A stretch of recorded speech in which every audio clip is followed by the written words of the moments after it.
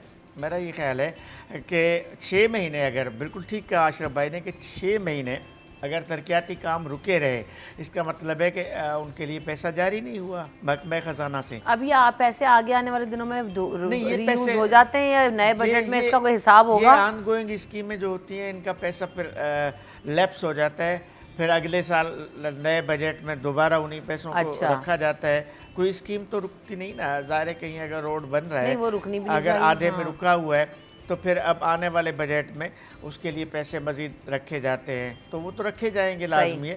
لیکن یہ بھی المیہ ہے, ہمارا ویسے ہی ترقیاتی بجٹ کم ہوتا ہے, غیر ترقیاتی بجٹ زیادہ, غیر ترقیاتی اخراجات زیادہ ہوتے ہیں, ترقیاتی اخراجات کم ہوتے ہیں. اچھا اس میں بھی فارن فنڈنگ جیسے انہوں نے کہا ورلڈ بینک کے پروجیکٹ بھی ہیں, اس میں وفاقی پروجیکٹ بھی ہیں, اس میں صوبائی بجٹ کے اپنے پروجیکٹ بھی ہیں. 3 قسم کے پروجیکٹ ہیں, لیکن وہ بھی اگر آدھا کام بھی نہ ہو تو المیہ ہے. اور یہاں پر یہ بھی بات ہے نا کہ اگر آپ اسپیڈ اپ کر دیں گے پروسیس کو اور جلدی یہ کام ختم کرانے کی کریں گے تو بھائی پیسے بھی یوز ہوں گے اور وہ پروجیکٹ بھی ختم ہو جائیں گے. ہمارے یہاں ہوتا ہے لمبا بہت کر دیتے ہیں. ایک ماہ میں تو نہیں ہو سکے گا, نہیں ابھی نہیں, لیکن overall throughout the year. خواہش ہے رمشا یہاں پہ ایک بولوں گا کہ عاجز صاحب کو بھی, عاجز صاحب نے بھی اس پہ کیا, ریڈ لائن جو یونیورسٹی روڈ میرا روز کا گھر ہے ادھر گلشن میں, تو روز آنا جانا ہے. ایک خواہش ہے کہ یہ تمام جو وزراء ہیں, سی ایم ہے, وہ جو آپ کی یونیورسٹی روڈ ہے نا جو آ رہی ہے, وہ جا کے حسن سینٹر کے پاس سے سروس لین پہ 1-2 گاڑی جو جاتی ہے وہاں سے روز آئیں جائیں. پلیز ایک ریکویسٹ ہے کہ نہیں, اور ان کو تو کیا مسئلہ ہے, وہ تو پروٹوکول لگا کے آئیں گے, پروٹوکول لگا کے چلے جائیں گے,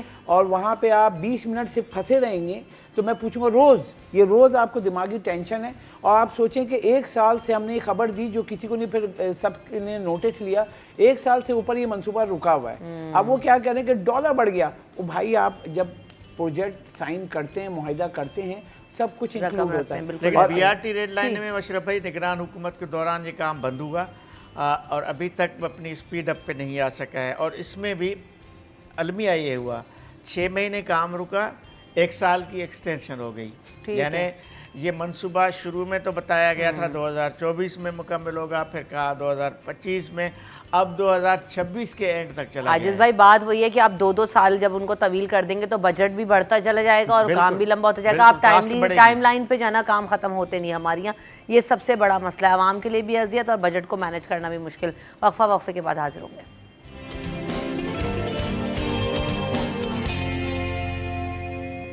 welcome back in city at 10. تجاوزات کے خلاف آپریشن ہو رہا ہے اور مختلف علاقوں میں بلکہ لیاقت آباد اور اس سائڈ پر زیادہ جو ہے نا وہ بھی فوکس کیا جا رہا ہے. اور احمد مرتضیٰ ہیں اسسٹنٹ کمشنر, ان کی طرف سے کارروائی کی گئی. عاجز صاحب, تو مسئلہ یہ کہ تجاوزات کے خلاف آپریشن علاقے میں چلتے رہتے ہیں اور چلتے ہی رہتے ہیں, پھر ٹھیلے والے بھی 10 منٹ بعد واپس آ جاتے ہیں. یہ غیر مؤثر قسم کے آپریشنس ہیں. کیسے ہوگا صحیح؟ یہ 12 مہینے چلتے ہیں اور ہم اکثر خبریں دیتے رہتے ہیں, اور ہمارا بھی کام خبریں دینا ہے, ان کا کام آپریشن کرنا ہے. لیکن یہ سلسلہ رک نہیں پا رہا. ناجائز تجاوزات کا سلسلہ کبھی بھی ختم نہیں ہو رہا. آپ کسی بھی روڈ پہ کسی بھی علاقے میں جائیں, میں پورے کراچی کے 7 اضلاع میں مین شاہراہوں کو چھوڑ پہ آپ کہیں بھی جائیں, آپ کی گاڑی فریکوینٹلی نہیں جا سکتی. آپ کو رکنا پڑے گا, آپ کے سامنے رکاوٹ ہوگی, ٹھیلے لگے ہوئے ہوں گے, اسٹالس لگے ہوئے ہوں گے.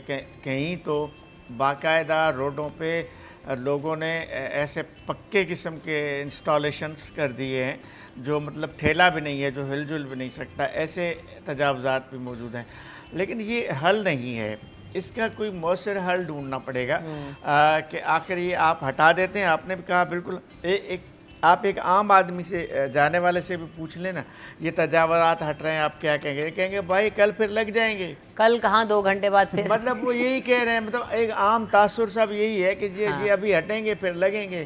تو پیسے کا ایک کھیل چل رہا ہے اور تو کچھ سمجھ نہیں آ رہا ہے. بہت سسٹم ہے, جیسے ہم نے پہلے بھی ڈسکس کیا تھا, آپ نے بھی اس کو کہ ہم صبح جائیں کراچی, مطلب جو ایم اے جنرل روڈ جائیں یا ریگل والی روڈ پہ جائیں, 8 بجے آپ گاڑی پہ جائیں, ایسا زبردست روڈ ہوگا, نہ بائکیں نہ ٹریفک نہ کچھ. آپ اتنے بڑی کراچی میں سڑکیں چھوٹی نہیں ہیں. آپ یہ پولیس